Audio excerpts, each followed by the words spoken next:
The gunshot echoed through the Montana hills as Cordelia Ross lowered her father's revolver, tears streaming down her dust-stained face. Another grave to dig, another loved one lost to the unforgiving wilderness of Pendleton in 1878. Her hands trembled as she stood over the body of the rabid wolf that had taken her last remaining family, her younger brother, just 3 days prior. Now she truly was alone. "That was a hell of a shot, madam," came a deep voice from behind her. Cordelia spun around, revolver still clutched in her hand, to find a tall figure silhouetted against the setting sun. His duster coat fluttered slightly in the evening breeze, and the brim of his hat cast a shadow over his face. "Stay back," she warned, her voice hoarse from crying. The man raised his hands slowly. "No harm intended, just passing through when I heard the shot." He stepped forward into the fading light, revealing a weathered face with kind eyes and a strong jaw. "Name's Fletcher Gallagher." "I don't care who you are," Cordelia replied, lowering her gun slightly. "Nothing but death follows me. You'd be wise to keep riding, Mr. Gallagher." Fletcher's eyes moved to the freshly turned earth nearby, 3 graves, all new. "Seems like you've had more than your share of sorrow, miss." "Ross, Cordelia Ross." She holstered the gun and turned away. "And like I said, everyone I love dies. It's a curse I carry." Fletcher dismounted his chestnut stallion, his spurs jingling as his boots hit the ground. With careful steps, he approached and removed his hat in respect for the graves. "I'm hard to kill, Miss Ross," he said with a gentle smile that reached his eyes. "And it appears you could use some help getting back to town before nightfall." Cordelia looked at the stranger, a cowboy with calloused hands and eyes that had seen their share of hardship, and felt something stir within her chest. Not hope. She wouldn't allow herself that luxury, but perhaps the faintest whisper of something other than grief. "I can manage on my own," she replied, but her voice lacked conviction. Fletcher nodded, respecting her independence. "No doubt you can, but there's no shame in accepting help when it's offered freely." The Montana sunset painted the sky in fiery hues, as Cordelia Ross made a decision that would change the course of her life. She gathered her few belongings and mounted her mare, giving one last look at the homestead that had held so much promise and delivered so much pain. "Pendleton's a half-day's ride," she said. "I suppose we could travel together that far." Fletcher's smile widened as he replaced his hat. "I'm headed that way myself." As they rode side by side toward town, neither could have imagined the dangers that awaited them or the love that would blossom in the most unlikely of circumstances. The journey to Pendleton was mostly silent. Cordelia kept her eyes fixed on the trail ahead, occasionally glancing at her unexpected companion. Fletcher Gallagher rode tall in the saddle, his posture suggesting years spent on horseback. The way he carried himself spoke of confidence without arrogance, a rare quality in these parts. "What brings you to Montana territory?" Cordelia finally asked as they crossed a shallow creek. Fletcher adjusted his hat. "Work, mostly. I've been driving cattle north from Texas. Finished a job delivering a herd to a ranch outside Helena." "You're a long way from Texas." "Been a long way from anywhere that feels like home for some time now." His voice carried no self-pity, just a statement of fact. "What about you? Your family been in Pendleton long?" Cordelia's jaw tightened. "Pa brought us here 2 years ago. Said Montana was the promised land, good soil, plenty of game, opportunity for those willing to work." A bitter laugh escaped her lips. "All we found was hardship. Ma took fever that first winter. Pa's heart gave out last month while plowing. Then Thomas." Her voice cracked and she couldn't continue. Fletcher didn't press. Instead, he pointed to a hawk circling overhead. "Beautiful country, though. Your pa wasn't wrong about that." Cordelia appreciated his attempt to lighten the mood without dismissing her grief. As the sun dipped lower, they made camp in a sheltered grove. Fletcher efficiently gathered firewood while Cordelia tended to the horses. The campfire crackled between them as they shared a simple meal of jerky and beans. The flames illuminated their faces in the gathering darkness, creating a small island of warmth in the vast Montana wilderness. "You mentioned a curse," Fletcher said carefully, pouring her a cup of coffee. "About everyone you love dying." Cordelia stared into the fire. "It's not just my family. When I was 16, back in Missouri, there was a boy, James. First love and all that foolishness. He drowned saving my horse during a flash flood." She swallowed hard. "Then my best friend Sarah caught tuberculosis after nursing me through a bout of pneumonia. Even our old dog died protecting me from a snake." Fletcher considered her words. "Sounds like a string of terrible luck, not a curse." "Call it what you will," she replied. "The result's the same. I'm poison to those around me." "Well," Fletcher said, sipping his coffee, "like I told you before, I'm hard to kill."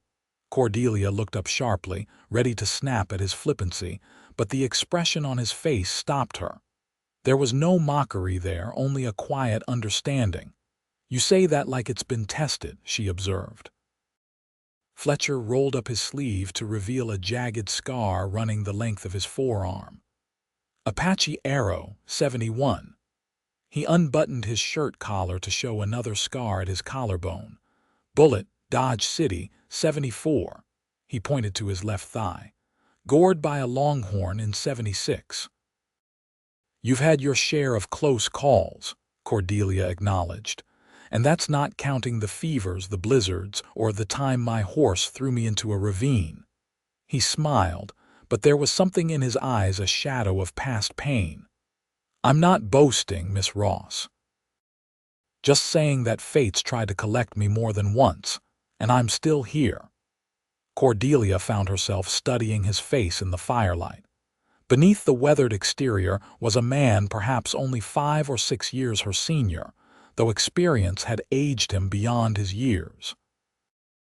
There was something compelling about Fletcher Gallagher, a steadiness that made her feel strangely safe despite her better judgment. "Why are you helping me?" she asked bluntly. "Why not?" he countered. "World's harsh enough without turning away from someone in need." They fell silent again, listening to the night sounds of the wilderness. When Cordelia finally curled up in her bedroll, she surprised herself by falling into the first deep, dreamless sleep she'd had since her brother's death. Morning brought dew-soaked grass and birdsong. They broke camp efficiently and continued toward Pendleton. By midday, they could see smoke from the town's chimneys in the distance. "What will you do now?" Fletcher asked as they approached the outskirts. Cordelia had been pondering this very question. "Sell the homestead, I suppose.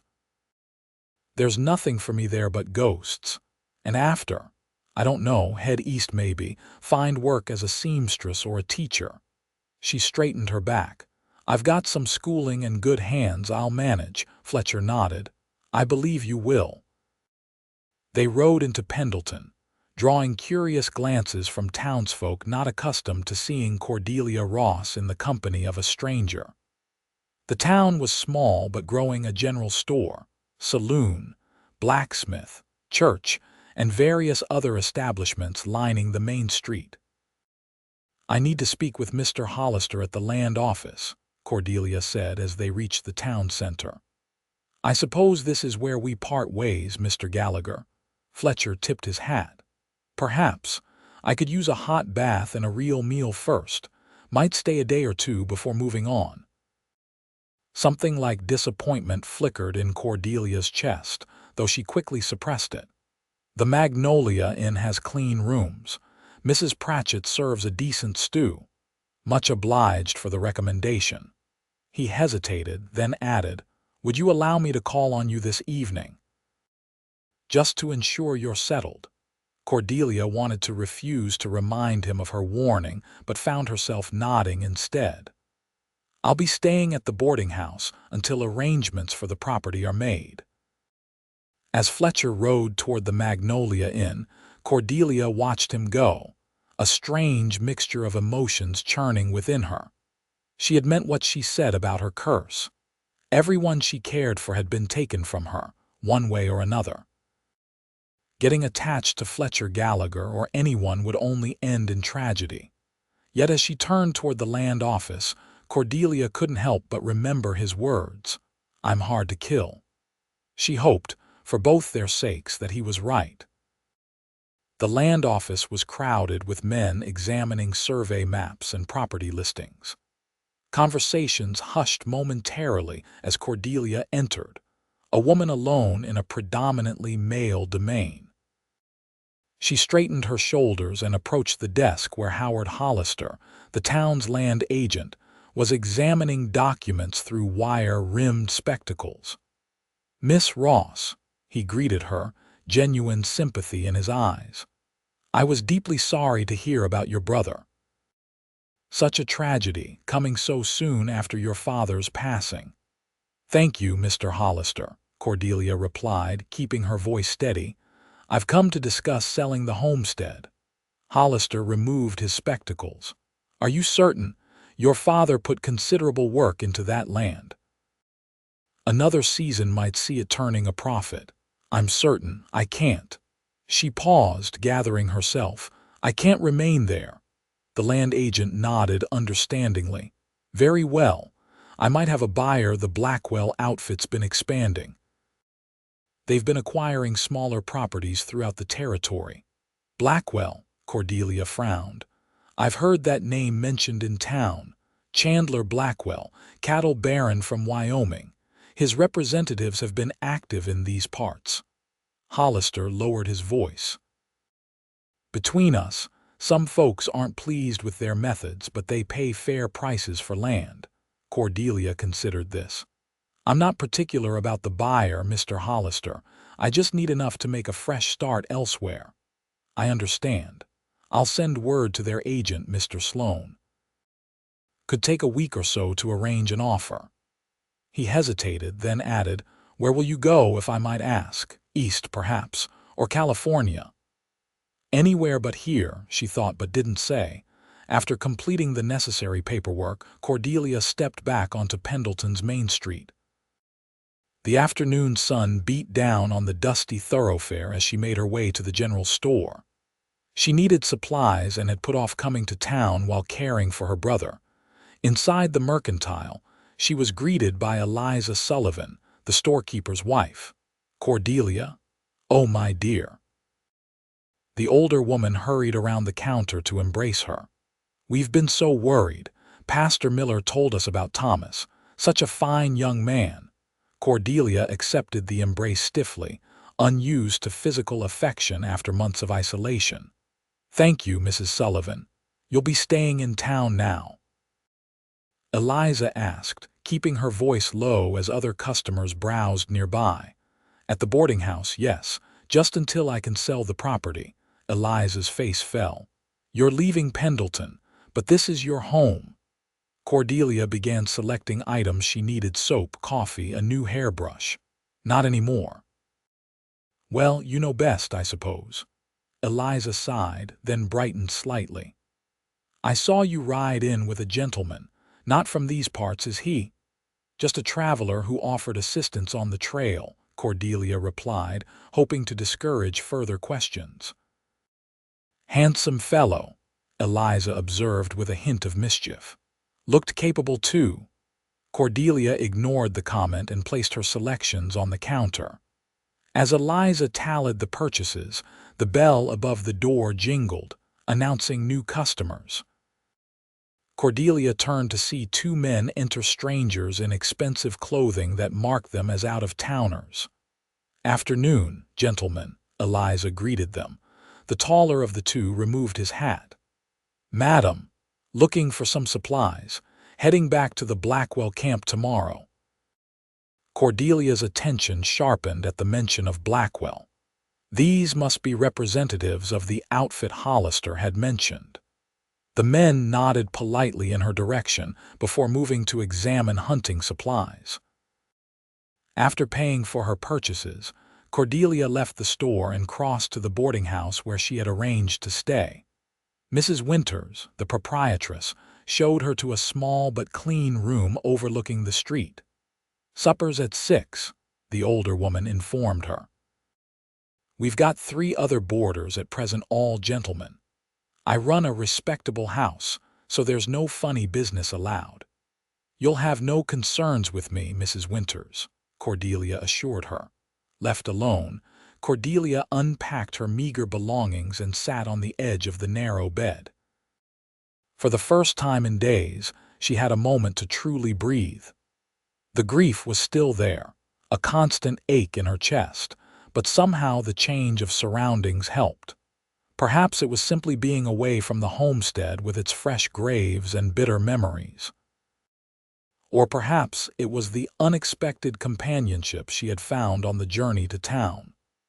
Fletcher Gallagher intrigued her, despite her determination to remain detached. There was something genuine about him that set him apart from other men she had encountered in the territory, many of whom were either trying to escape their pasts or reinvent themselves in the frontier. As evening approached, Cordelia washed away the dust of travel and changed into her one decent dress, a navy blue garment that had belonged to her mother. She was securing her hair when a knock came at her door. Mrs. Winters stood in the hallway. "There's a Mr. Gallagher downstairs asking for you. Shall I send him away?" Cordelia hesitated, then shook her head. "No, thank you.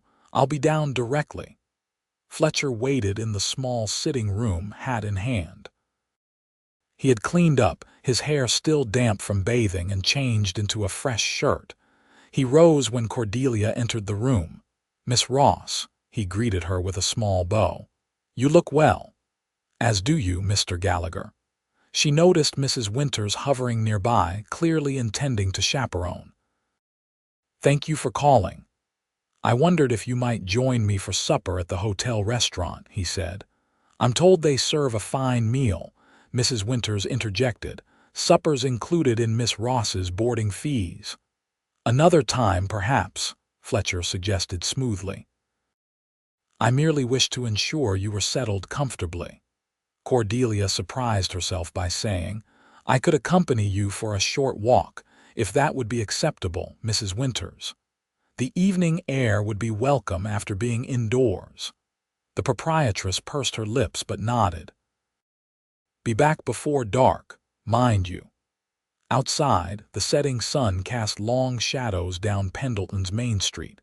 A few townsfolk nodded greetings as Cordelia and Fletcher strolled past businesses closing for the day. "How did your business at the land office proceed?" Fletcher inquired. "As well as could be expected. Mr. Hollister believes he can find a buyer promptly." Cordelia glanced at him. "And you, will you be continuing your journey soon?" Fletcher's expression was thoughtful. "That depends." "On what?" "On whether there's reason to stay." The directness of his gaze made Cordelia look away. "Mr. Gallagher." "Fletcher, please." "Fletcher," she conceded. "I meant what I said yesterday. I'm not safe to be around, not for those who get close to me." He stopped walking, turning to face her fully. "Cordelia, may I call you Cordelia?" At her nod, he continued. "I don't believe in curses. I believe in bad luck, yes, and in circumstances beyond our control. But I also believe a person makes their own fate to some extent." "You haven't lived my life," she replied quietly. "No." "And you haven't lived mine." His expression softened. "All I'm asking for is a chance to know you better. Nothing more." Before Cordelia could respond, shouting erupted from the saloon across the street. The batwing doors burst open as a man stumbled backward onto the boardwalk, followed by one of the well-dressed strangers Cordelia had seen in the general store. "You calling me a cheat?" the saloon patron demanded, fists clenched. The Blackwell man straightened his waistcoat. "If the boot fits, friend." That was no natural run of cards. "Trouble," Fletcher murmured, stepping slightly in front of Cordelia as the confrontation escalated. The local man lunged forward, throwing a wild punch that the Blackwell representative sidestepped with surprising agility. The second Blackwell man emerged from the saloon, hand hovering near his holstered pistol. "That's enough, Davis," he called to his companion. "Not worth the effort." But Davis was already retaliating, landing a solid blow that sent the local man sprawling into the dirt street. Onlookers gathered, some calling encouragement to the fallen local. "We should go," Cordelia suggested, but it was too late. The situation deteriorated rapidly as friends of the local man emerged from the saloon. Within moments, a full-fledged brawl had erupted, spilling into the street directly in their path. Fletcher grabbed Cordelia's arm. "This way," he urged, pulling her toward an alleyway between buildings. They had nearly reached safety when a stray punch sent one combatant crashing into Cordelia. She stumbled, losing her footing on the uneven ground, and fell hard against a water trough. Pain shot through her temple as it struck the wooden edge. "Cordelia." Fletcher was at her side instantly, helping her to sit up. "Are you hurt?" She raised a hand to her head, feeling wetness. Her fingers came away red. "It's nothing. Just a cut." Fletcher's expression darkened as he turned toward the brawlers, but Cordelia clutched his arm. "Don't, please. Let's just go." With a tight nod, he helped her to her feet and guided her away from the commotion. By the time they reached the boarding house, Cordelia's head was throbbing and blood had trickled down the side of her face. Mrs. Winters gasped at the sight. "Good heavens! What happened?" "Saloon brawl," Fletcher explained briefly. "Miss Ross was caught in it accidentally. She needs clean water and bandages." The landlady hurried to fetch supplies while Fletcher helped Cordelia to a chair in the sitting room. When Mrs. Winters returned, he gently cleaned the wound, his touch careful and sure. "Doesn't look too deep," he assessed. "Head wounds just bleed more than they should." Cordelia winced as he applied pressure to stop the bleeding. "You seem experienced with injuries." "You don't spend years on cattle drives without learning a thing or two about patching people up," he replied, a half-smile lifting one corner of his mouth. Mrs. Winters hovered nearby, clucking with disapproval. "Fighting in the streets like common ruffians. Sheriff Tanner ought to lock the lot of them up." As Fletcher finished bandaging Cordelia's temple, she became acutely aware of his proximity, the clean scent of soap on his skin, the steadiness of his hands, the concern in his eyes. It had been so long since anyone had cared for her this way. "Thank you," she said softly. He held her gaze a moment longer than necessary. "You should rest." "I'll make sure she does," Mrs. Winters assured him. "And you, sir, should be on your way. It's not proper for a gentleman caller to remain after such excitement." Fletcher stood, retrieving his hat from where he had placed it. "Of course. Miss Ross, I hope you'll recover quickly." He hesitated, then added, "Perhaps I might call on you tomorrow to check on your well-being." Before Cordelia could answer, Mrs. Winters interjected, "That would be acceptable." After church services in the afternoon, Fletcher bowed slightly. "Until tomorrow, then." After he had gone, Cordelia allowed Mrs. Winters to help her upstairs to her room. The older woman insisted on bringing up a tray with soup and bread, which Cordelia appreciated more than she expected. The events of the day had left her drained. As she prepared for bed, Cordelia caught her reflection in the small mirror hanging on the wall. The white bandage stood out starkly against her skin, and fatigue had left shadows beneath her eyes. She hardly recognized the woman staring back at her. So much had changed in such a short time. A week ago, she had been caring for her brother, clinging to hope that he would recover. Now she was alone in the world, planning to leave the only home she had known in recent years. And then there was Fletcher Gallagher, who had appeared in her life just when she was at her lowest. A man who seemed undeterred by her warnings, who looked at her with something more than pity. Cordelia extinguished the lamp and lay down, wincing as her injured temple touched the pillow. Despite her physical discomfort and the emotional turmoil of recent days, her last thought before drifting into sleep was of Fletcher's steadfast presence, and the strange comfort it brought her. Sunday morning dawned clear and cool. Cordelia dressed carefully for church, selecting her black mourning dress and a bonnet that partially concealed her bandaged temple. The wound had scabbed overnight, leaving a dull ache that intensified when she frowned. The small white church at the edge of town was nearly full when Cordelia arrived. She slipped into a back pew, hoping to avoid conversation, but several townspeople approached to offer condolences for her recent losses. Their sympathy was genuine if awkward, and Cordelia accepted it with quiet dignity. As Pastor Miller began the service, Cordelia noticed Fletcher enter and take a seat across the aisle. He caught her eye and nodded respectfully. She was surprised to see him there. Many cowboys and drifters avoided church services even when in town. The pastor's sermon focused on perseverance through trials, a message that struck Cordelia as particularly relevant. She found herself listening intently as he spoke of how suffering could either embitter or strengthen the human spirit. "The choice is ours," Pastor Miller concluded, his gaze sweeping across the congregation. "We cannot always control what happens to us, but we can control how we respond." After the final hymn, Cordelia remained seated as others filed out. She needed a moment before facing the social interactions that inevitably followed the service. To her surprise, Fletcher waited as well, approaching only after the church had nearly emptied. "How is your head today?" he asked, his voice low and considerate. "Better, thank you." She touched the bandage lightly. "It looks worse than it feels." "I'm glad to hear it." He offered his arm. "May I walk you back to the boarding house?" Cordelia hesitated, then placed her hand on his forearm. They walked slowly down the church steps and onto the path leading back to town. The day was pleasant, with a gentle breeze carrying the scent of pine from the surrounding hills.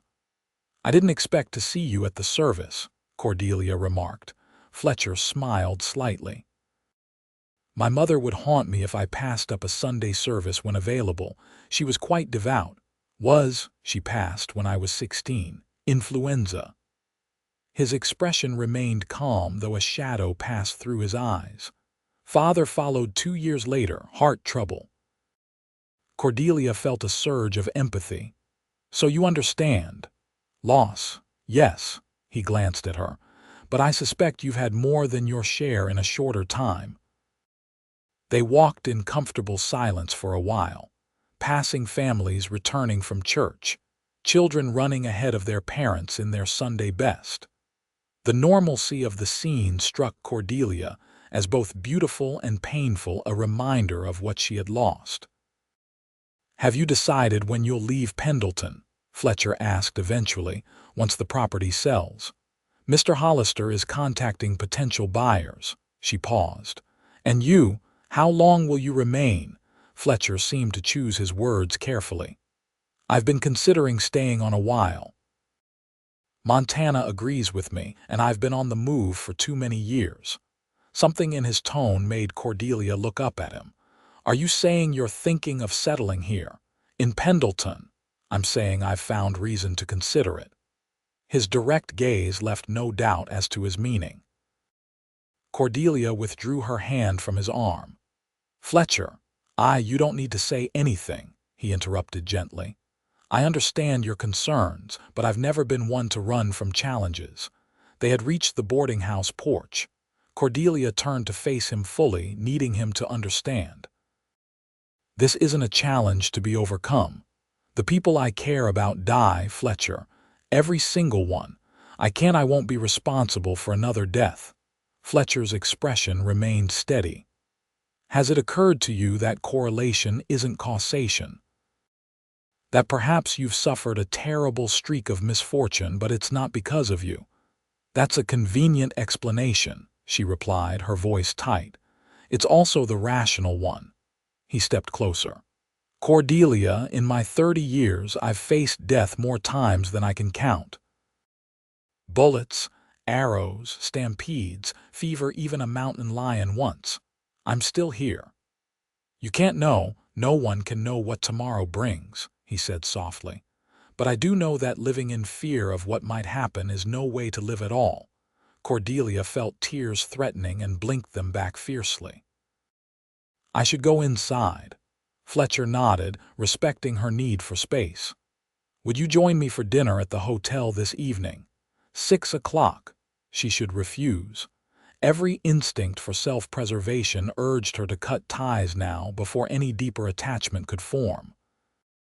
Yet something about Fletcher Gallagher made her want to believe that perhaps, just perhaps, he was right. Very well, she found herself saying. 6 o'clock. His smile warmed his entire face. I'll come by to escort you. As Cordelia watched him walk away, a peculiar feeling settled in her chest, something like hope, fragile and frightening in its intensity.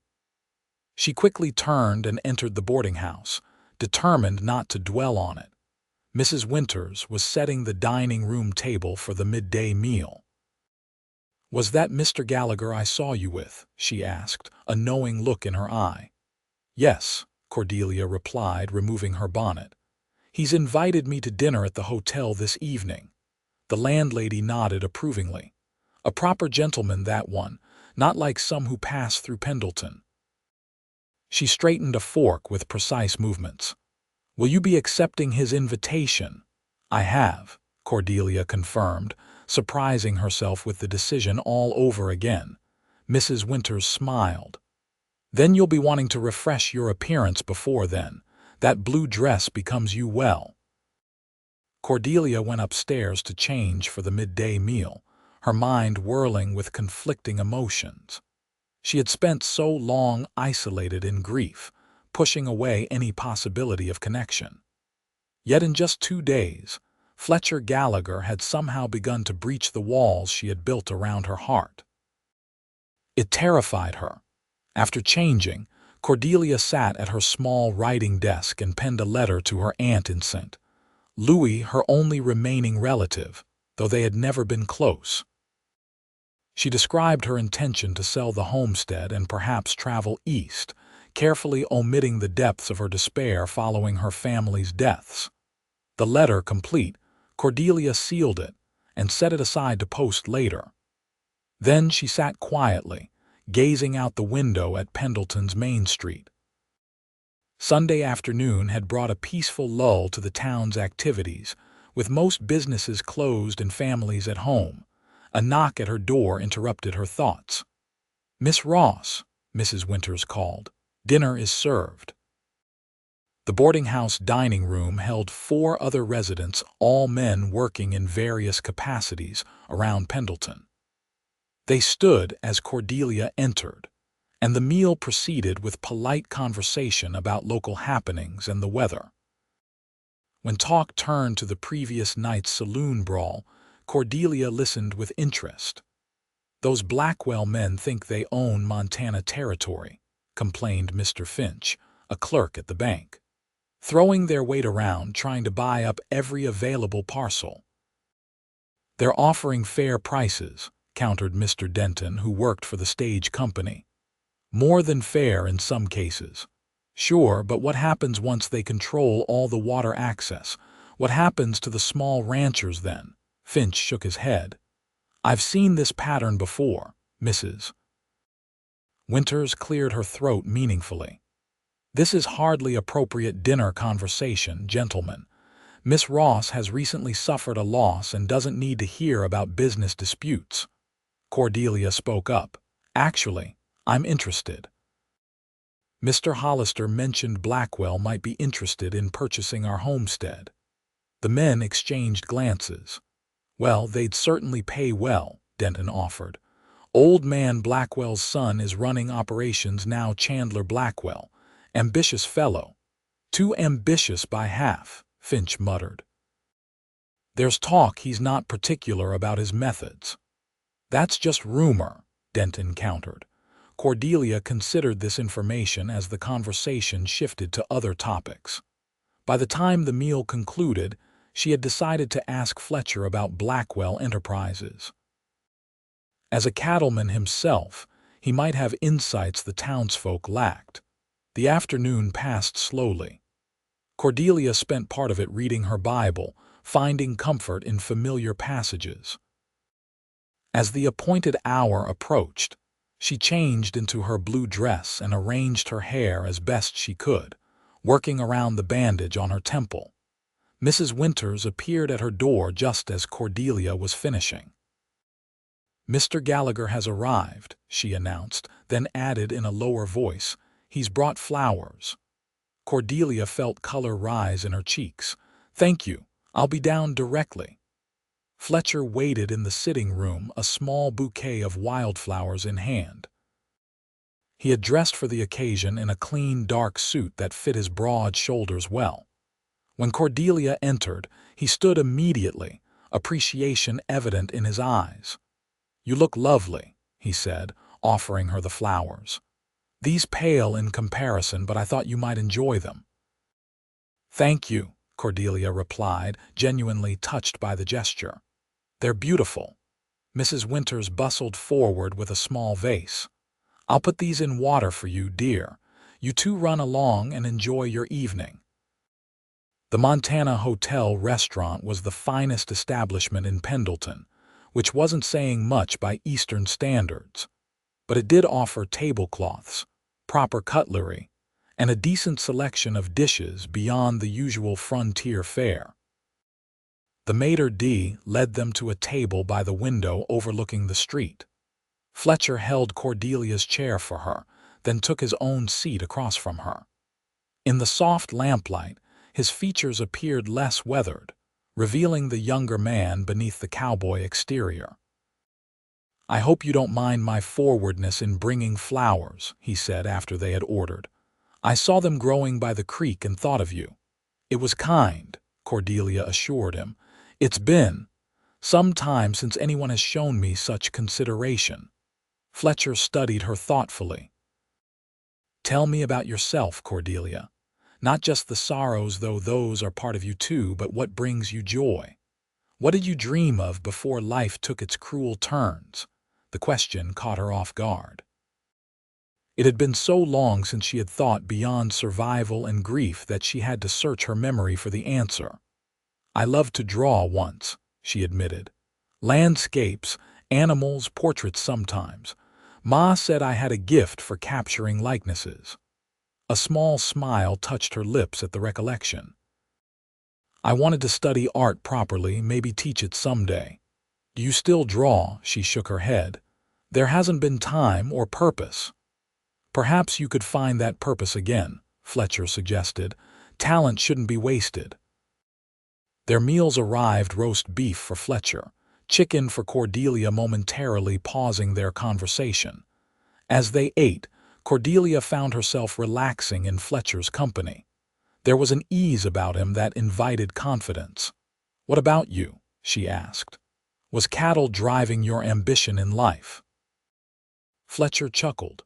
"Hardly. I fell into it after my parents died, needed work, and a cattle outfit was hiring." He cut a piece of beef reflectively. "I was studying to be an engineer before that, had a knack for mathematics and design. That's quite a change." "Life rarely follows the path we plan," he observed. "But I've learned things on the trail I never would have in a classroom, seen country most people only read about." His eyes met hers, met people I'd never have encountered otherwise. The warmth in his gaze made Cordelia glance away, suddenly conscious of how long it had been since she'd engaged in such personal conversation. They continued their meal, the discussion flowing naturally from their backgrounds to books they'd read, places they'd seen, and eventually to the future. "I've been saving," Fletcher revealed. Thinking of buying land someday, building something that lasts. Here in Montana, Cordelia asked. It's good country. Reminds me of home in some ways, but with more possibility. He paused. Of course, it would depend on having the right partner.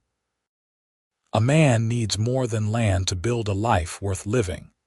The implication hung between them, neither addressing it directly. Instead, Cordelia remembered her earlier curiosity. What do you know of the Blackwell outfit? They're interested in purchasing our homestead. Fletcher's expression grew serious. Chandler Blackwell has a reputation. Started with legitimate business in Wyoming, but there are stories, land disputes, water rights suddenly changing hands, small ranchers finding themselves unable to operate. You think they use underhanded methods? I think Blackwell has ambitious plans and the resources to pursue them without much concern for who gets hurt along the way.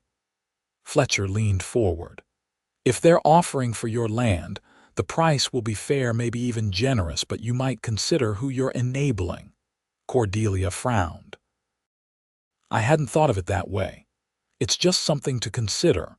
There are other buyers who might take longer to find but would be better stewards of your family's legacy.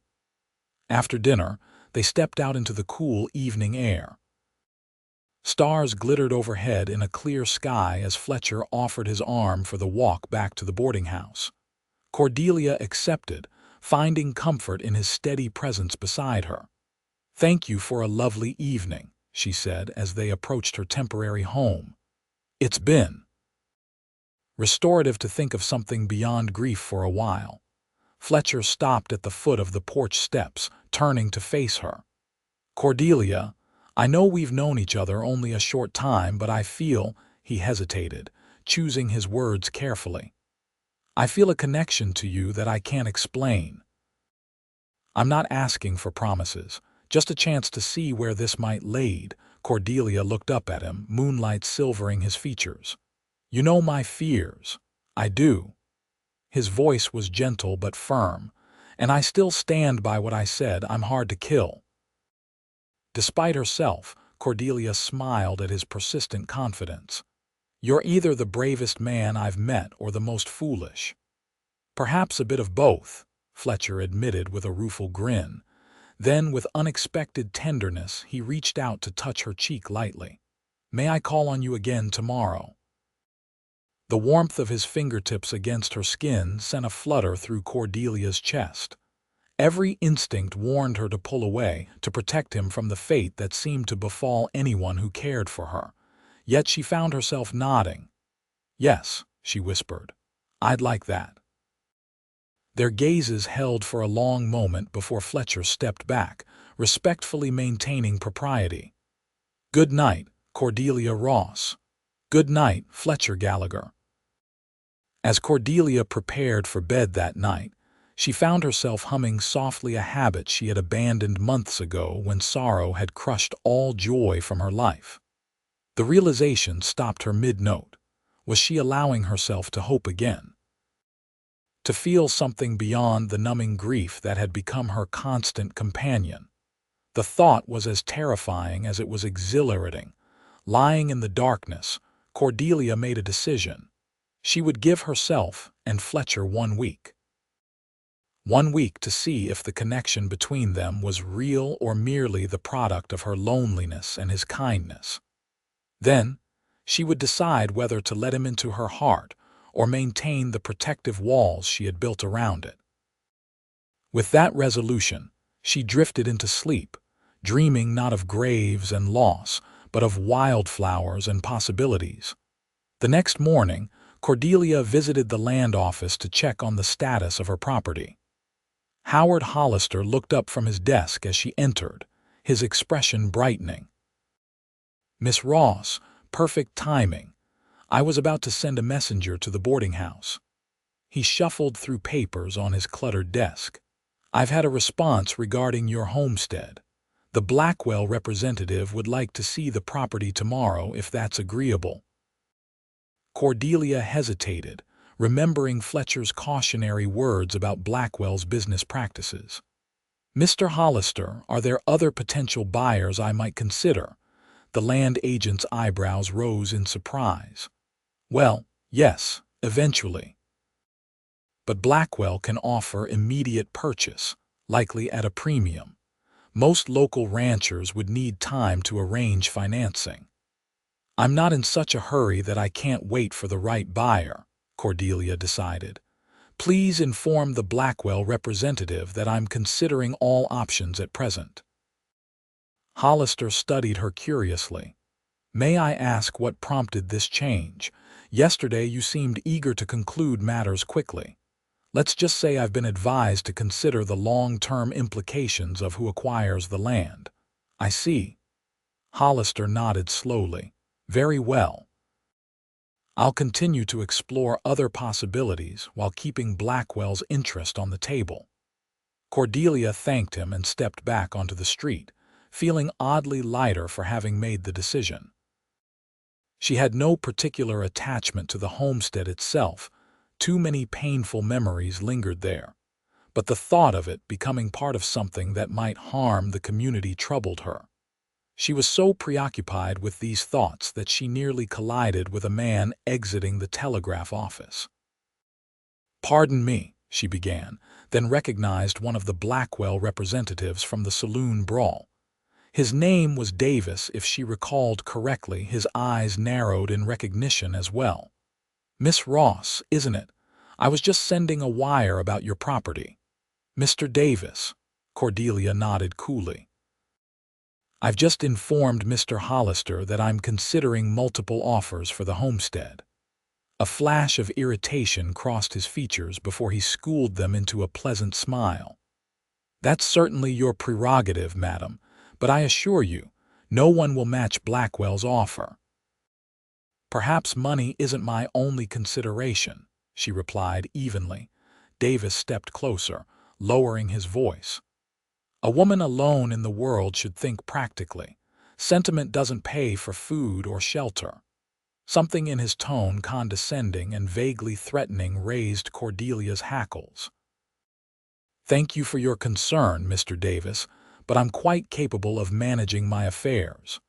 She moved to step around him, but he shifted to block her path. "Miss Ross, I don't think you understand what an opportunity this is. Mr. Blackwell doesn't take rejection well." Before Cordelia could respond, a familiar voice called from across the street, "Cordelia." Fletcher approached with long strides, his expression hardening as he noted the confrontation. "Is everything all right?" Davis stepped back immediately, his demeanor shifting to forced cordiality. "Just discussing business, friend. No cause for concern." Fletcher positioned himself subtly between Cordelia and the Blackwell man. "Miss Ross, I believe we have an appointment to keep." Grateful for the intervention, Cordelia nodded. "Yes, we should be going." Davis tipped his hat with exaggerated politeness. "We'll speak again, Miss Ross. Consider what I said." As they walked away, Fletcher placed a protective hand at the small of Cordelia's back. "What was that about?" "Blackwell's representative isn't pleased that I'm considering other buyers," she explained, then glanced up at him. "Your advice influenced my decision." A smile warmed his features. "I'm glad to hear it, though I hope you didn't just make an enemy." "Better an enemy I can see clearly than a friend with hidden motives." She sighed. "Though I admit, his manner was unsettling." "Bullies often back down when confronted," Fletcher assured her, "but perhaps we should ensure you're not alone when dealing with them in the future." They continued walking, Fletcher naturally adjusting their course toward the town park, a small green space with a few benches beneath cottonwood trees. The day was pleasant, with high clouds tempering the summer sun. "I didn't actually have an appointment," Cordelia admitted as they found a bench.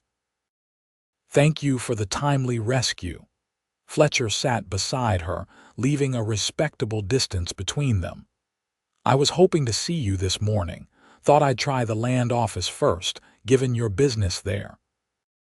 "Fortuitous timing," she remarked, then added more softly, though I'm beginning to wonder if there's more than coincidence at work in our meeting." Fletcher studied her thoughtfully. "You mean divine providence, perhaps." Cordelia smoothed her skirt, gathering her thoughts. "I've questioned God's plan these past months, wondered why he would take everyone I love, but then, Fletcher prompted gently when she trailed off. "Then you appeared on the trail when I was at my lowest point, a stranger who showed kindness without expectation." She met his gaze directly.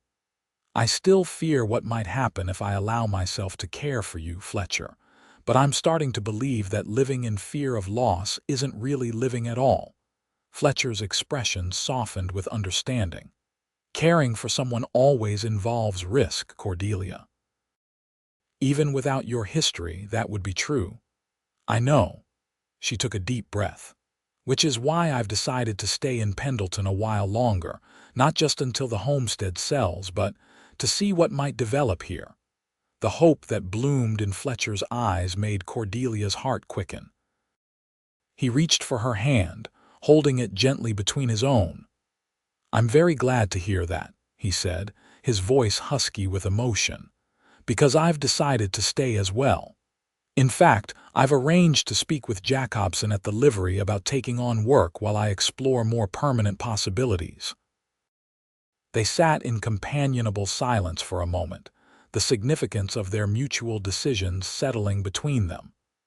Then Fletcher spoke again, his tone lighter. "Since we're both staying in Pendleton for the foreseeable future, perhaps you'd allow me to escort you to the town social on Saturday. I hear there's to be dancing." Cordelia hadn't danced since before her mother's death. The thought both thrilled and terrified her. "I'd like that," she found herself saying, "though I warn you I'm out of practice." "As am I," Fletcher admitted with a grin. "We can relearn together." Over the next few days, a routine developed. Fletcher took on work at the livery stable while looking into available properties around Pendleton. Cordelia spoke with several local ranchers about purchasing her homestead, finding that many were indeed interested but needed time to arrange financing. Each evening, Fletcher called at the boarding house, sometimes taking Cordelia to dinner, other times simply walking with her through town. They learned each other's stories: Fletcher's years on cattle drives, Cordelia's life before Montana. With each conversation, the connection between them deepened. By Friday, Cordelia realized with a start that she had gone nearly a full day without grief overwhelming her. The pain of her losses hadn't vanished, but it had somehow transformed into something she could carry without being crushed beneath its weight. That afternoon, she visited the general store to purchase fabric. Eliza Sullivan greeted her warmly, noting the improved color in Cordelia's cheeks.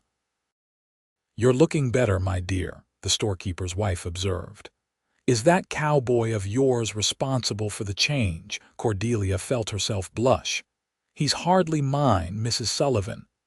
"Not yet, perhaps," Eliza replied with a knowing smile, "but I've seen how he looks at you, and how you look at him when you think no one notices." As Cordelia selected a length of blue calico, the door opened, admitting Chandler Blackwell's representatives Davis and his companion, whom Cordelia had learned was named Morgan. The men nodded curtly in her direction. "Afternoon, Miss Ross," Davis said, his politeness not reaching his eyes.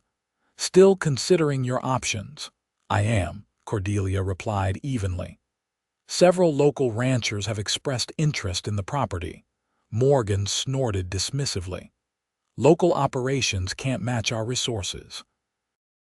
You'd be foolish to settle for less than top dollar." "Perhaps Miss Ross values more than just money," Eliza interjected, her usual friendliness giving way to protective coolness. Davis's expression hardened. "Business is business, madam.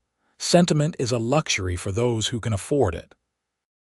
An uncomfortable silence fell over the store. Cordelia quickly completed her purchase and made to leave, but Davis moved to block the door. "One last consideration, Miss Ross," he said in a low voice. "That land of yours has the only reliable water access for miles in that direction. Valuable to the right buyer, could be dangerous if it fell into uncooperative hands." The implied threat was unmistakable. Cordelia lifted her chin. "Excuse me, gentlemen, I have appointments to keep." She brushed past them, heart pounding. Once outside, she glanced back to see them watching her through the store window, their expressions calculating. That evening, Cordelia recounted the encounter to Fletcher as they walked along the creek that ran behind Pendleton. His face darkened with concern. "They're getting desperate," he observed. "Blackwell must need your water rights badly to resort to intimidation." "Why? There's nothing special about our homestead. It's just a small parcel with decent grazing." Fletcher stopped walking, turning to face her. "May I see the property deed? There might be something we're missing." The next morning, they visited the land office together. Howard Hollister seemed surprised by their request, but produced the documents readily enough. Fletcher examined them carefully, his engineering background evident in his methodical approach. "Here," he said finally, pointing to a surveyor's notation. "Your property includes riparian rights to Cottonwood Creek for its entire length through your land. That's valuable in itself, but look at this geological survey." Cordelia leaned closer. "What am I looking for?" "These markings indicate the creek disappears underground here." Fletcher traced a line with his finger and re-emerges here, on what appears to be Blackwell's recent acquisition. He looked up at Hollister. "Is that right?" The land agent nodded slowly. "Yes, though I hadn't made the connection. Blackwell purchased the Thornton place last month." "So my creek feeds his water supply?" Cordelia asked. "It's more than that," Fletcher explained. "Whoever controls the upstream water rights essentially controls all downstream usage. If Blackwell doesn't secure your property, his entire operation in that valley could be at the mercy of whoever does own it."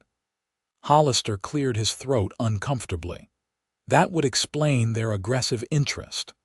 "And their threats," Cordelia added quietly. Fletcher's expression was grave. "This changes things. Blackwell won't give up easily on something this strategic."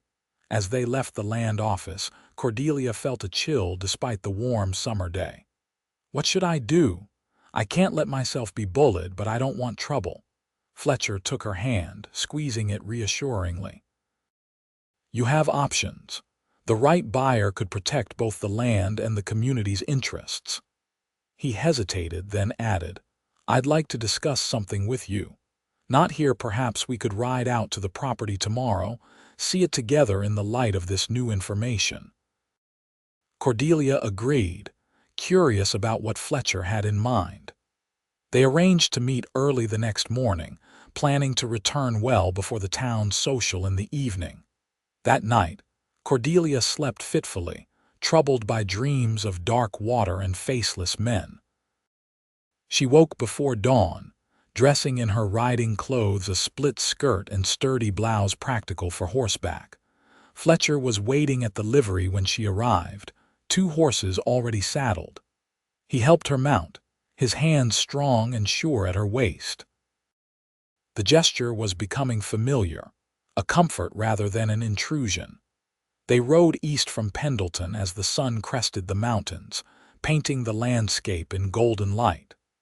After an hour's journey, they crested a hill, and Cordelia's homestead came into view in the valley below.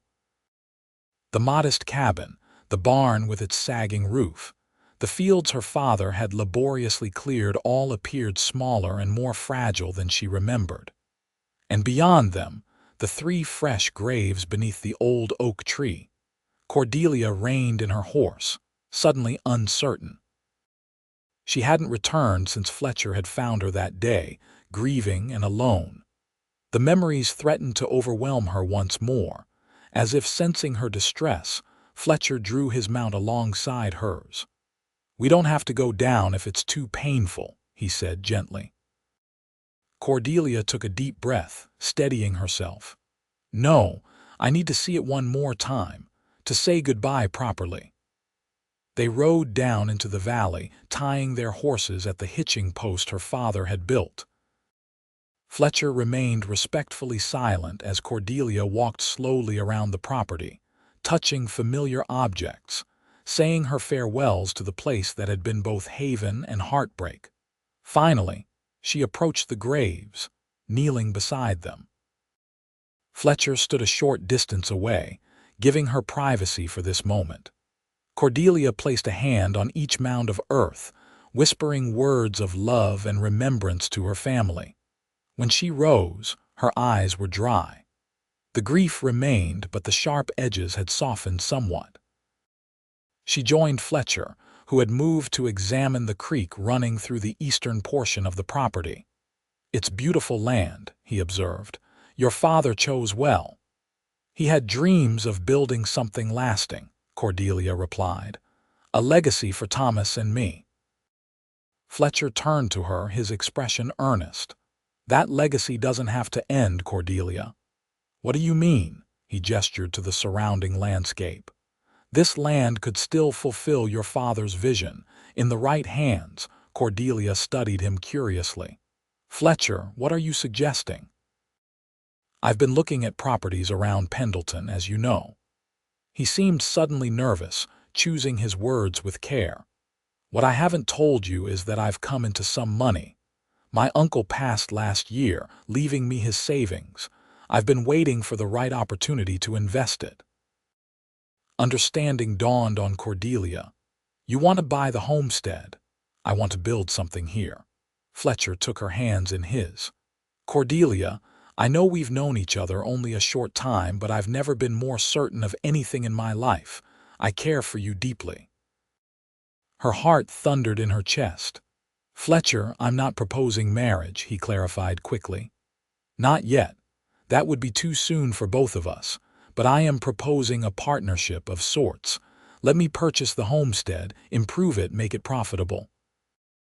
And if in time your feelings for me grow as mine have for you, perhaps it could become our home together."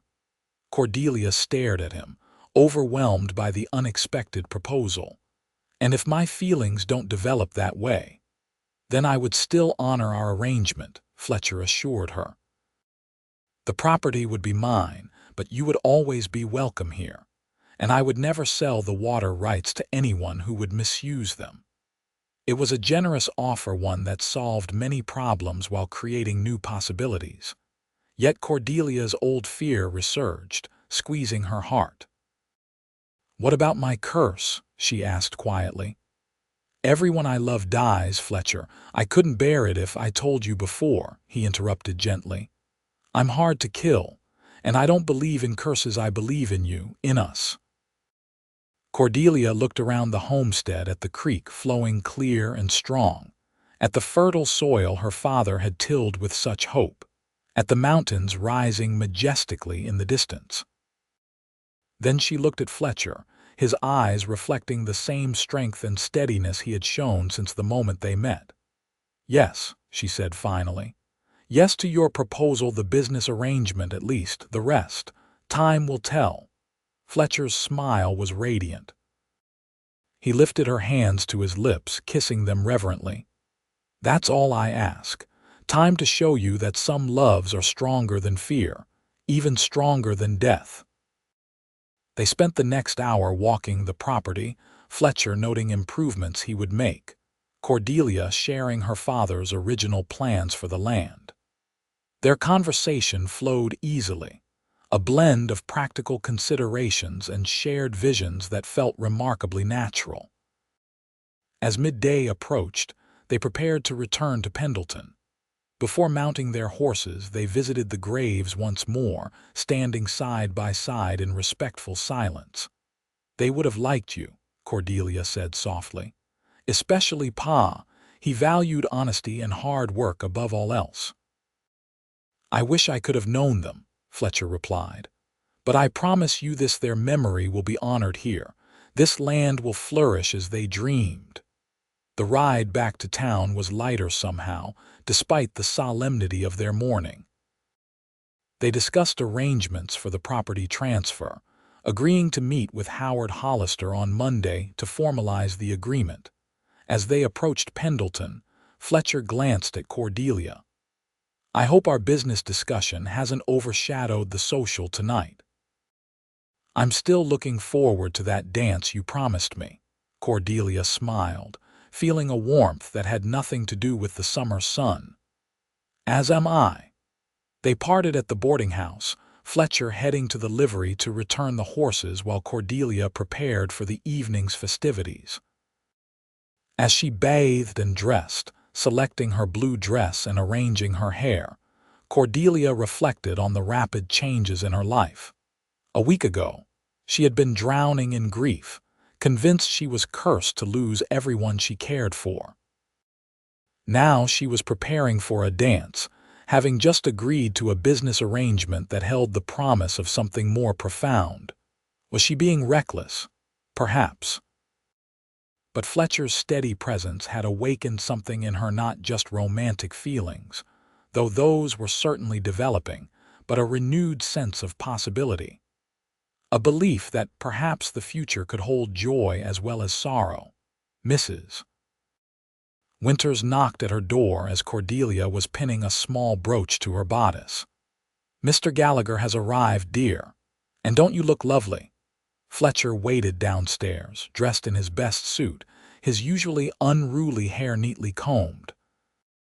His face brightened at the sight of Cordelia descending the stairs, and she felt a flutter in her chest at his obvious admiration.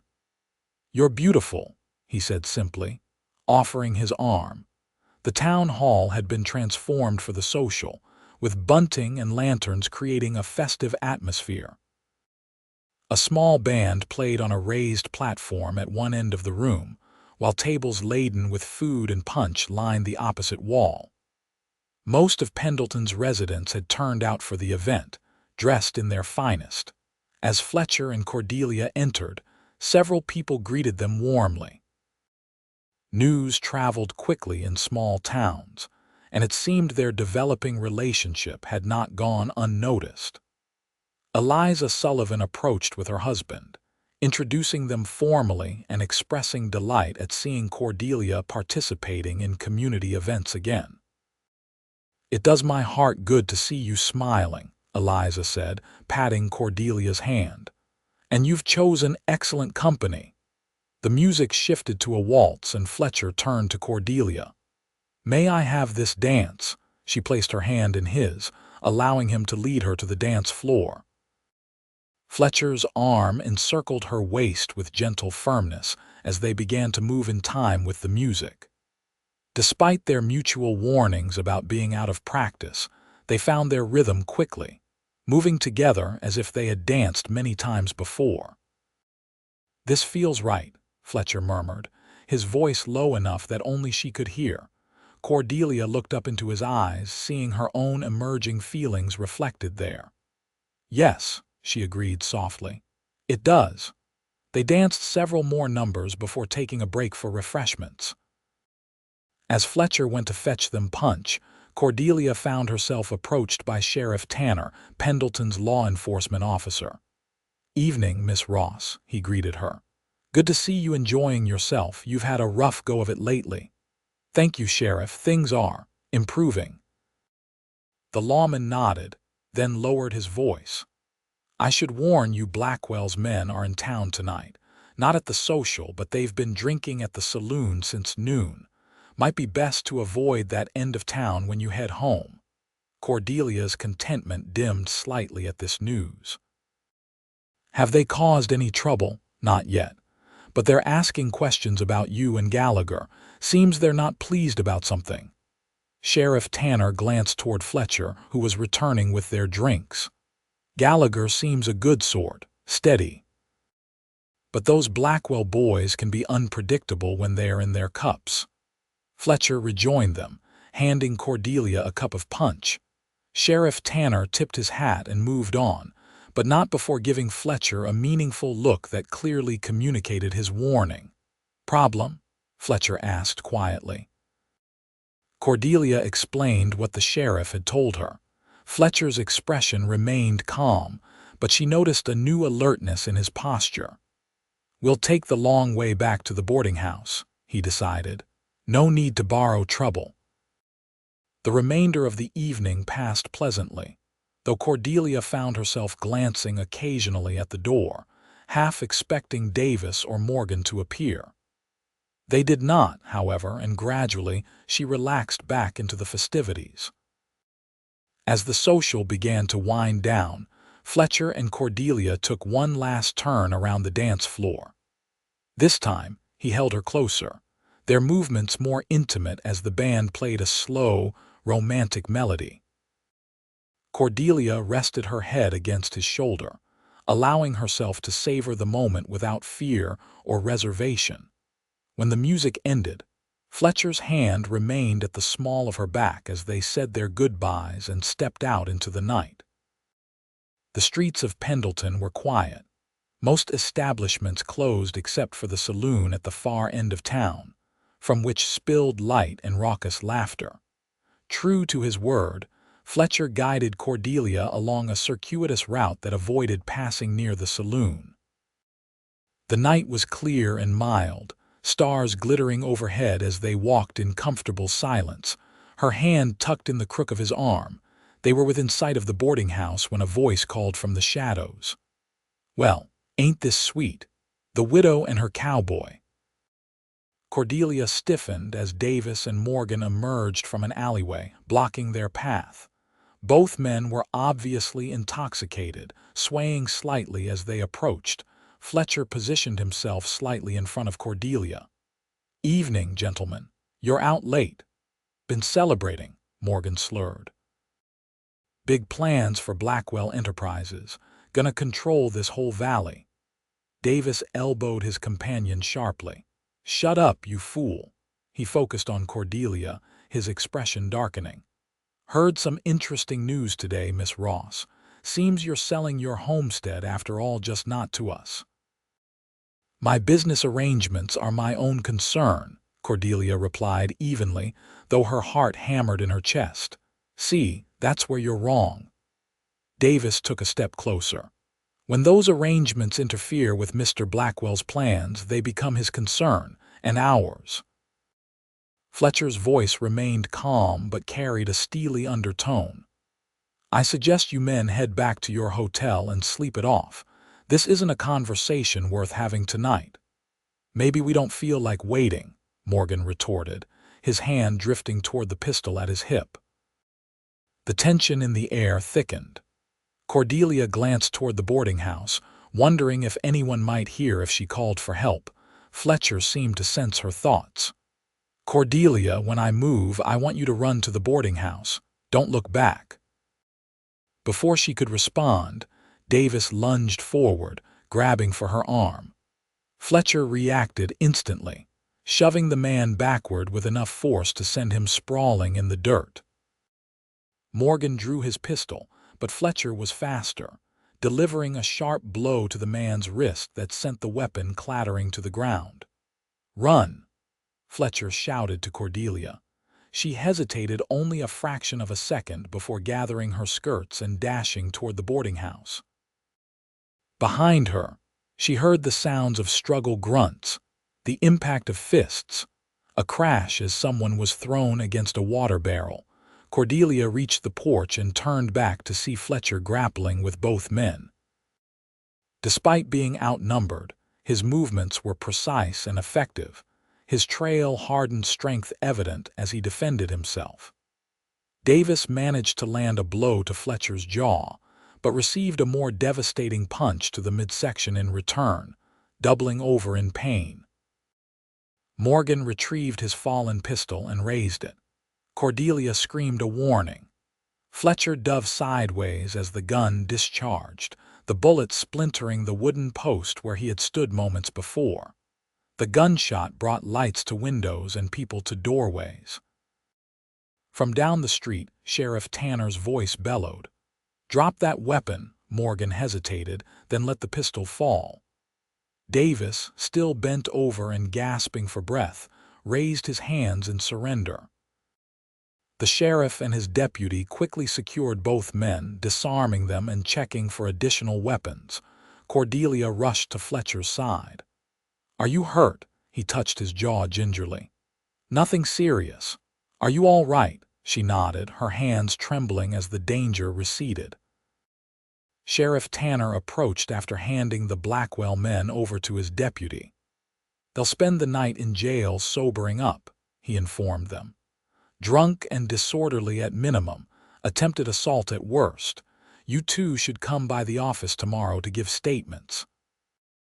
"We will," Fletcher assured him. "Thank you, Sheriff." After Tanner departed, Mrs. Winters emerged from the boarding house in her nightclothes, a shawl hastily thrown over her shoulders. "Good heavens! Are you both unharmed? I heard a gunshot." "We're fine," Cordelia assured her. "Just an unpleasant encounter." The landlady ushered them inside, clucking with concern as she examined Fletcher's bruised jaw. "Let me fetch some ice for that." Left momentarily alone in the sitting room, Cordelia turned to Fletcher. "You could have been killed," she whispered, the reality of what had just occurred hitting her full force. Fletcher took her hands in his. "But I wasn't. Remember what I told you. Hard to kill." Despite the seriousness of the situation, Cordelia found herself laughing softly.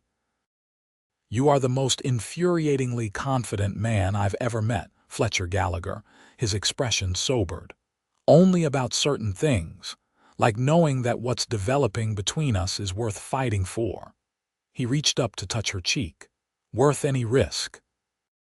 The tenderness in his eyes melted something in Cordelia's heart, a final barrier of fear and doubt. Without overthinking, she leaned forward and pressed her lips to his in a brief, gentle kiss. When she drew back, Fletcher looked momentarily stunned, then smiled with such warmth that Cordelia felt it to her core. "I should get punched more often if that's the response," he murmured. "Mrs. Winters returned with ice wrapped in a towel, ending their private moment but not the connection that had deepened between them. After ensuring Fletcher was properly tended to, the landlady insisted he return to his hotel, citing propriety despite the exceptional circumstances. At the door, Fletcher paused. "I'll come by in the morning," he promised. "We'll go to the sheriff's office together, then speak with Hollister about the property transfer." Cordelia nodded. "Good night, Fletcher, and thank you for everything." "Good night, Cordelia."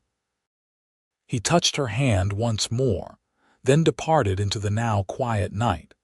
As Cordelia prepared for bed, her mind replayed the evening's events, the joy of dancing in Fletcher's arms, the terror of confrontation, the sweetness of their first kiss.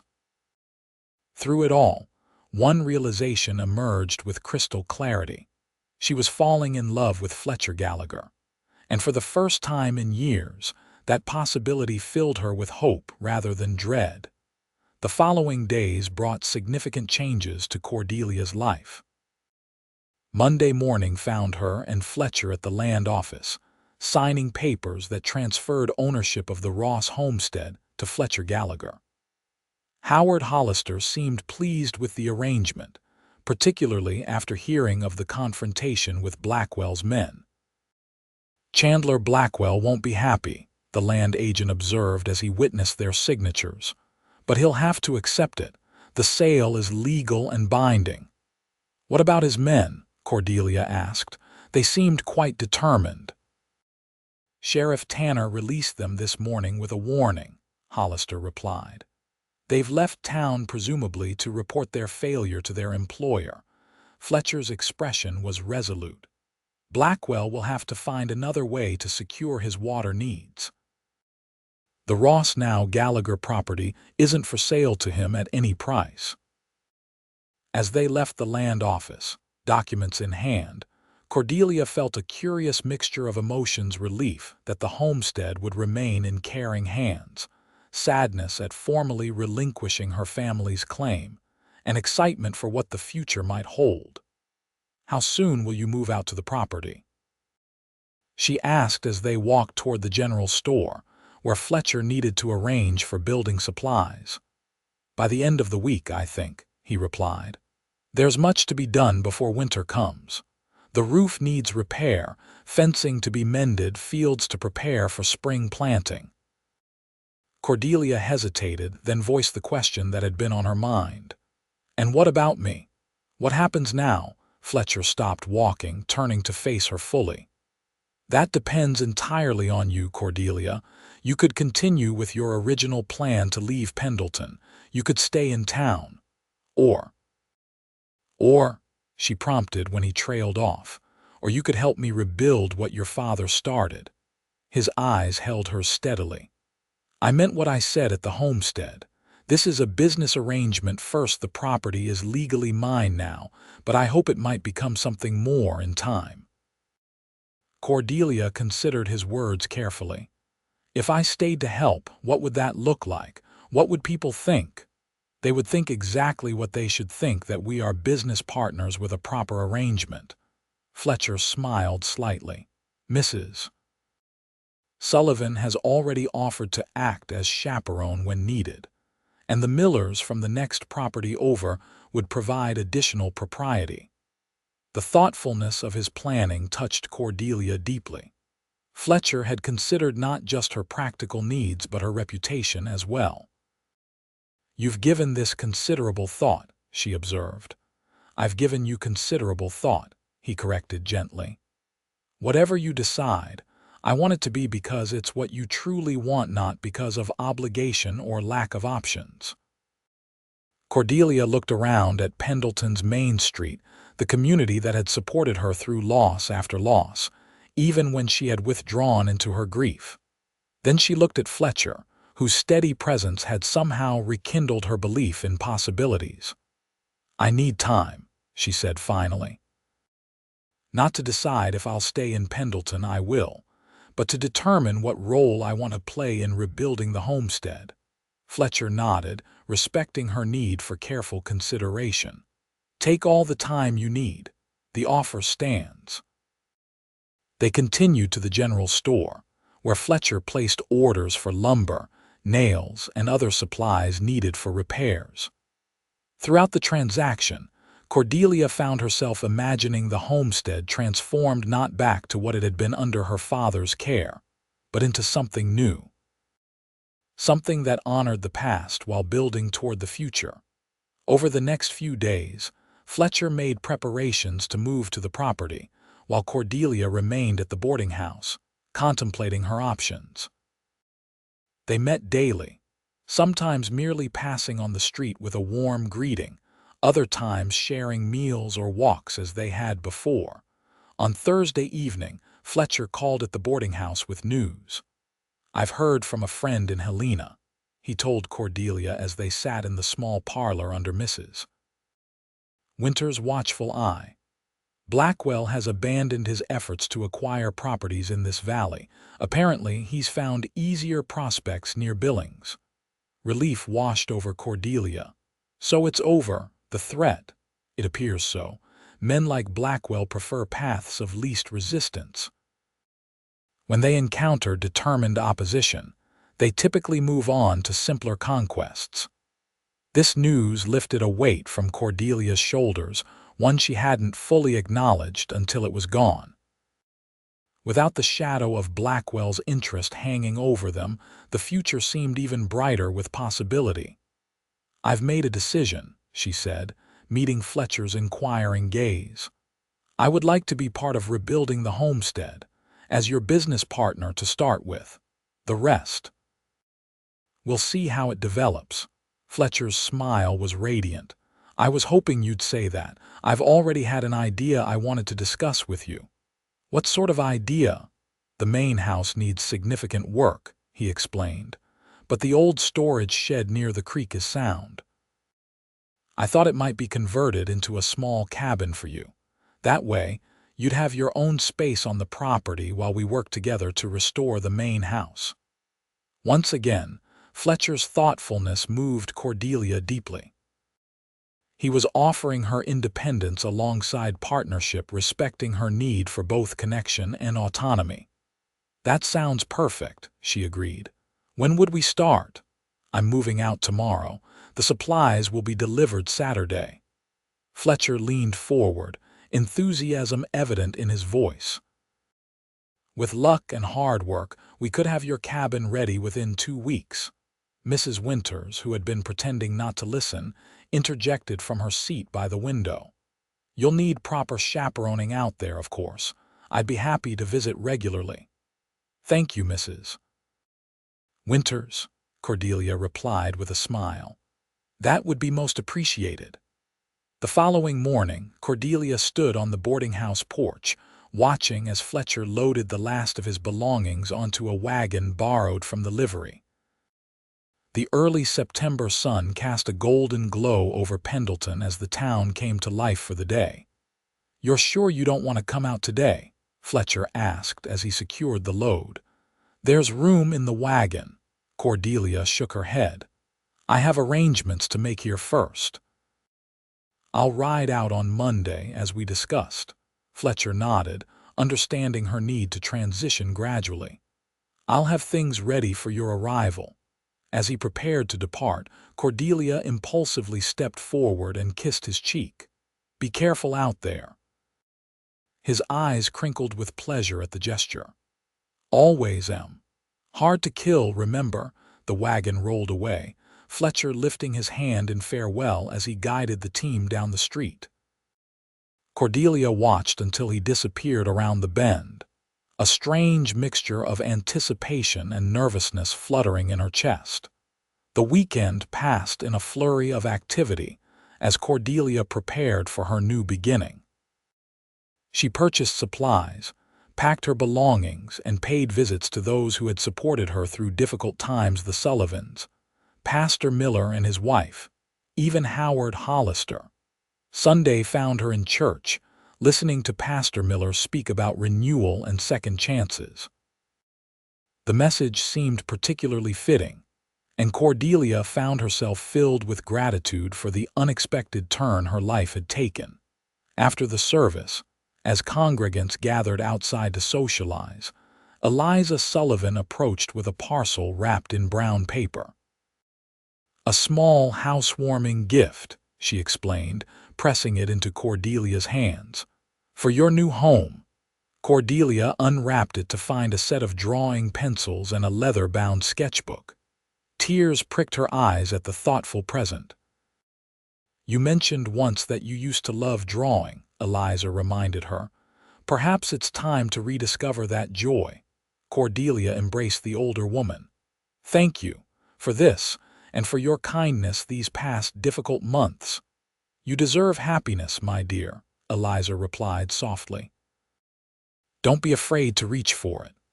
Monday morning dawned clear and cool, hinting at the approaching autumn.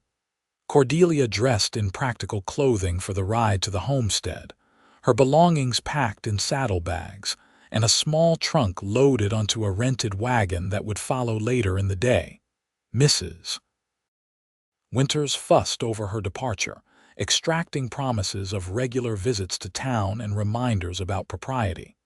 Cordelia accepted the motherly concern with good grace, recognizing it as the kindness it was intended to be. "I'll be out on Wednesday to check on things," the landlady assured her. "Make sure everything is as it should be." "We'll look forward to your visit," Cordelia replied sincerely. The ride to the homestead took Cordelia past familiar landmarks: the creek crossing, the stand of aspens now beginning to turn golden, the rocky outcropping that marked the boundary of what had been her family's land.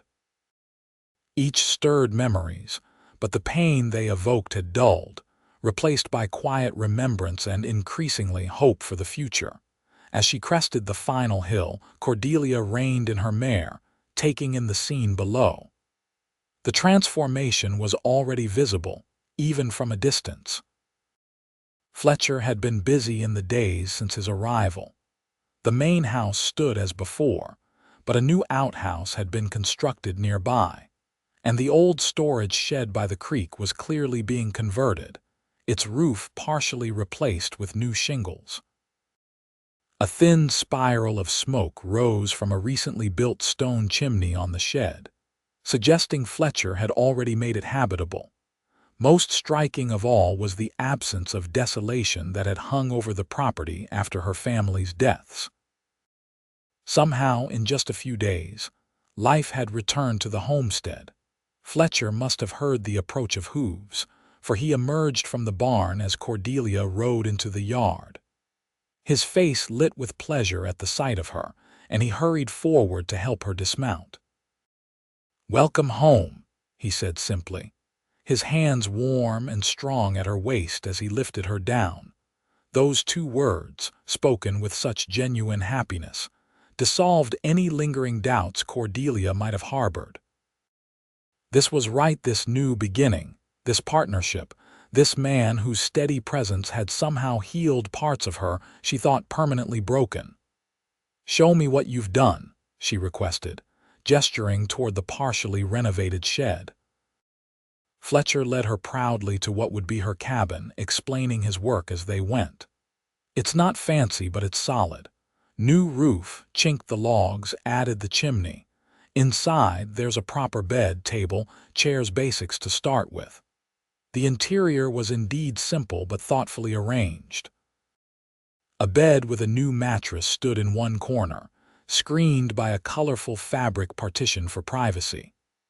A small table with two chairs occupied the center of the room, and a stone fireplace with a cooking hook provided both warmth and a place to prepare meals. "It's perfect," Cordelia declared, genuinely impressed by how much Fletcher had accomplished in so little time.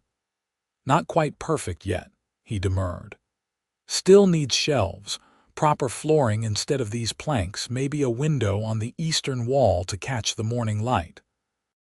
"For my drawing," Cordelia realized, touched that he had remembered this detail about her. Fletcher nodded. "I thought you might want to take it up again. This view is worth capturing." They stepped outside, where the Montana landscape spread before them, rolling hills, distant mountains, the creek winding through cottonwoods now touched with autumn gold. "I can see why my father chose this place," Cordelia said softly. "There's something special about this land." "There is," Fletcher agreed. "Something worth preserving, worth building upon." They spent the remainder of the day settling Cordelia into her new home. When the wagon arrived with her trunk and additional supplies, Fletcher helped unload everything, carrying the heavier items while Cordelia directed their placement. By evening, the cabin had been transformed from a simple shelter to a space that felt genuinely hers. Fletcher built a fire in the hearth while Cordelia prepared a simple meal from the provisions they had brought. They ate together at the small table, discussing plans for the property, crops to plant in spring, livestock to acquire, improvements to make before winter set in. The conversation flowed naturally, a true partnership of ideas and shared vision. As twilight deepened outside, Fletcher reluctantly rose to leave. "I should get back to the main house. There's still work to be done before bed." Cordelia walked him to the door. "Thank you, Fletcher, for all of this." He turned to her, his expression serious in the fading light. "I meant what I said when we first discussed this arrangement, Cordelia. I care for you deeply, but I want you to feel completely free to determine the course of our relationship. No pressure, no expectations beyond what you freely choose to give." His consideration, his respect for her autonomy, confirmed what Cordelia had already begun to recognize in her heart. This was a man unlike any she had known, one who saw her strength even in her most vulnerable moments, who offered support without diminishing her independence. "I care for you too," she admitted softly. "More than I expected to. More than I thought possible after everything that's happened." Fletcher's eyes warmed with hope. "Then we'll build this new life one day at a time. Together." "Together," Cordelia agreed, the word a promise and a possibility wrapped in one. As Fletcher walked back to the main house through the gathering dusk, Cordelia stood in the doorway of her cabin, watching him go. For the first time in longer than she could remember, she felt not just the absence of despair but the presence of something far more powerful: joy, connection, the beginnings of love. Later, as she prepared for bed in her new home, Cordelia found herself humming again, a habit returned from happier days. Outside, stars glittered in the vast Montana sky, and somewhere in the distance, a coyote called to its mate. She was no longer afraid of loving and losing. Fletcher Gallagher had shown her that some connections were worth the risk, that life continued even after devastating loss, and that hearts could heal and grow stronger through adversity. As she drifted toward sleep, Cordelia remembered her warning to Fletcher that first day on the trail. "Everyone I love dies," she had told him, certain of her curse. "I'm hard to kill." He had replied with that quiet confidence that had become so dear to her. Now, wrapped in the peace of her new beginning, Cordelia believed him. Over the following months, the homestead flourished under their joint care. Fletcher's engineering background proved invaluable as they improved irrigation from the creek, reinforced the barn, and gradually restored the main house to livable condition.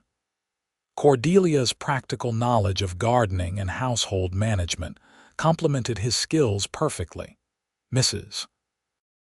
Winters visited regularly as promised, gradually decreasing the frequency of her chaperoning as it became clear that Fletcher and Cordelia maintained appropriate boundaries despite their deepening feelings for each other.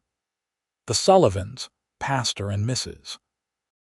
Miller, and other townsfolk made the journey out to the homestead occasionally, bringing housewarming gifts and staying for meals that Cordelia prepared with growing confidence.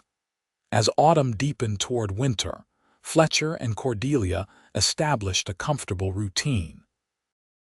They worked side by side during daylight hours, sharing meals either in Cordelia's cabin or, increasingly, in the renovated kitchen of the main house. Evenings found them often by the fireplace, Fletcher whittling or repairing tools while Cordelia rediscovered her talent for drawing. The sketchbook Eliza had given her gradually filled with images the homestead as it evolved, the surrounding landscape in changing seasons, and, increasingly, portraits of Fletcher caught in moments of concentration or relaxation. Through her art, Cordelia documented not just the external transformation of the property, but her own internal journey toward healing and hope. The first snow fell in late October, earlier than usual, blanketing the landscape in pristine white. Cordelia woke to find the world transformed, crystalline and hushed. After dressing warmly, she opened her cabin door to discover Fletcher clearing a path between the buildings, his breath fogging in the cold air. "Morning," he called cheerfully. "Thought we might be in for a ride to town today if you're up for it. We need supplies before the weather worsens." The journey to Pendleton through the snow-covered landscape was magical sunlight glinting off white fields, the horses' hooves crunching through the fresh powder. They traveled close together for warmth, occasionally catching each other's eye and sharing smiles that needed no words. In town, they were greeted warmly by shopkeepers and acquaintances. Cordelia noticed subtle changes in how people addressed them, no longer as Miss Ross and Mr. Gallagher, but often as "you two," or even, from the more forward citizens, "you lovebirds." The assumption didn't trouble her as it once might have. In truth, it reflected a reality she and Fletcher had been gradually acknowledging. Their partnership had evolved into something deeper, a love that had grown naturally from respect and shared purpose. That evening, after returning to the homestead and storing their supplies, Fletcher invited Cordelia to dinner in the main house, where he had been living since completing essential repairs. She accepted readily, bringing a loaf of fresh bread to complement the stew he had prepared. The house was warm and inviting, transformed from the sad, empty shell it had been after her family's deaths. Fletcher had preserved elements of the Ross family's presence: her mother's rocking chair, her father's bookshelf, even Thomas's carved wooden animals displayed on the mantel, while adding his own touches that somehow enhanced rather than erased the home's history. They ate by lamplight, discussing their plans for the coming winter and spring beyond. As Fletcher served apple pie he had purchased in town, he cleared his throat, suddenly appearing nervous. "I've been thinking," he began, setting aside his fork. "About us, about the future." Cordelia felt her heart quicken. "Oh, these past months have been the happiest of my life," Fletcher continued, his eyes holding hers across the table. "Working with you, building something together, watching you heal and grow stronger." "They've been precious to me as well," Cordelia admitted softly. Fletcher reached across the table to take her hand. "Cordelia, I know we agreed to let our relationship develop naturally without pressure. I've tried to honor that, to give you the space and time you needed." "You have," she assured him. "More than I deserved, perhaps." "No," his voice was firm. "You deserved every consideration after what you'd endured, but now—" He paused, seeming to gather his courage. "Now I find myself hoping for something more permanent, a true partnership in every sense." Understanding dawned on Cordelia as Fletcher reached into his pocket and withdrew a small velvet box. "I love you, Cordelia Ross," he said simply. "I love your strength, your gentleness, your determination. I love how you faced unimaginable loss yet still found the courage to open your heart again." He opened the box, revealing a delicate gold ring set with a small sapphire. "Would you do me the honor of becoming my wife?" Tears welled in Cordelia's eyes, not tears of grief this time, but of overwhelming joy. The fear that had once paralyzed her had long since transformed into something else. The recognition that love was always a risk worth taking, especially with someone as steadfast as Fletcher Gallagher. "Yes," she whispered, then more strongly, "Yes, Fletcher. I would be honored to be your wife." His smile could have outshone the sun as he rose and came around the table, kneeling beside her chair to slip the ring onto her finger. It fit perfectly, the blue stone catching the lamplight like a captured star. "I was so afraid to love again," Cordelia confessed as Fletcher gathered her hands in his. "So certain that my affection brought only death. And I was just stubborn enough to challenge that belief," Fletcher replied with a gentle smile. "Hard to kill, remember," Cordelia laughed softly, joy bubbling up from a place she had once thought permanently darkened. "How could I forget? You've reminded me often enough." He rose, drawing her to her feet and into his arms. Their first true embrace felt like coming home, his strength surrounding her, her softness yielding to him, two complementary pieces finding their perfect fit. "When shall we marry?" Fletcher asked, his voice husky with emotion. "Spring," Cordelia decided. "When the land awakens and everything begins anew, it seems fitting." Fletcher nodded approval. "A season of rebirth for our new beginning together." Their wedding took place on a perfect May morning in 1879, with apple blossoms scenting the air and meadowlarks singing in the fields surrounding the homestead. Pastor Miller performed the ceremony beneath an arch Fletcher had constructed, and Cordelia had decorated with wildflowers. Most of Pendleton turned out for the occasion, filling the yard with well-wishers. Mrs. Winters wept openly from the front row, while Eliza and Joseph Sullivan beamed like proud parents.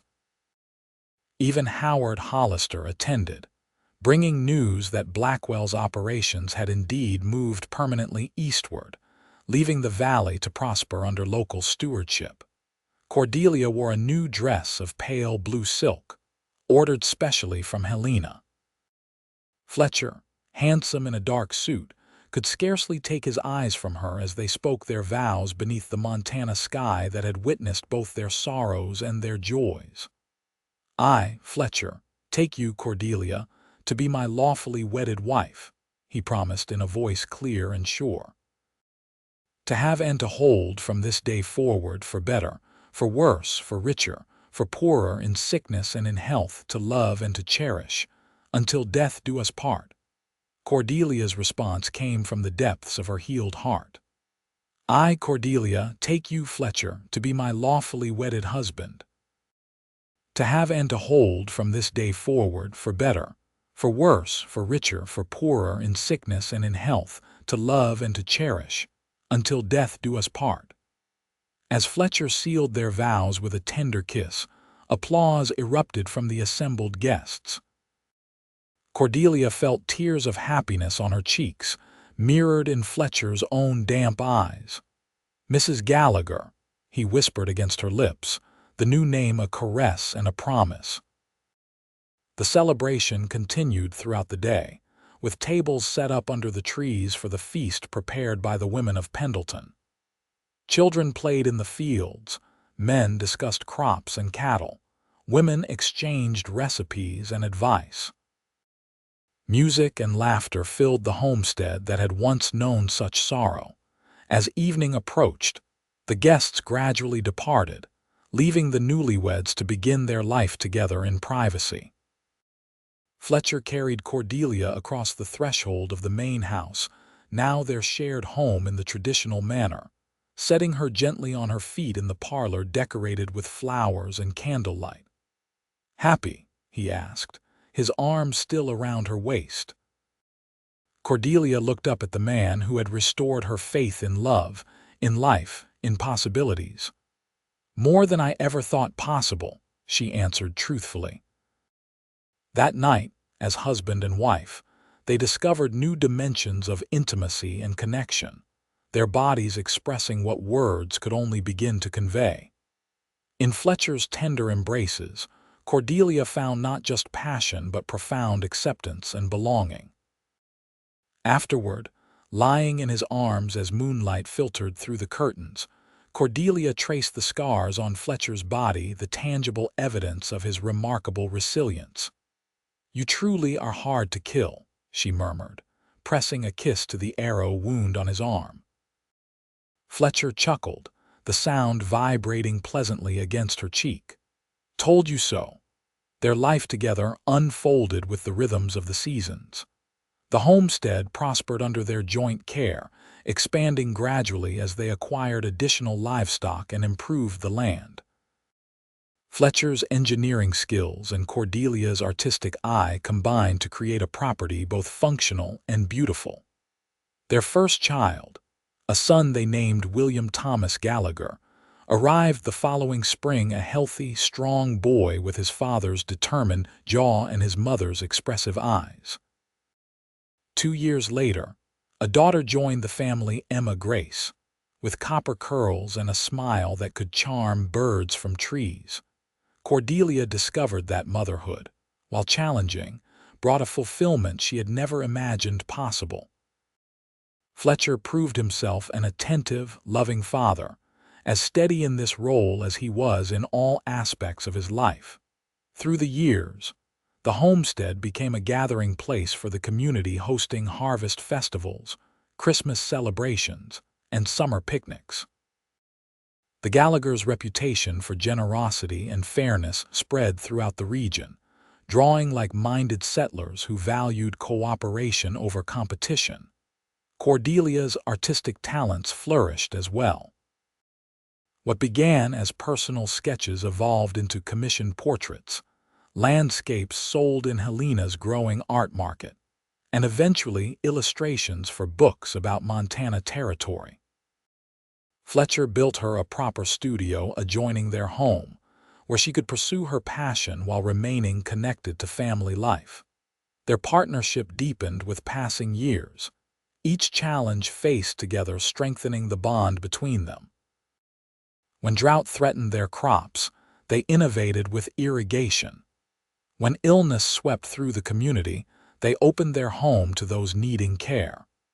When financial hardship came during the difficult years of the late 1880s, they diversified their operations to weather the storm. Through it all, Fletcher remained true to his promise hard to kill indeed.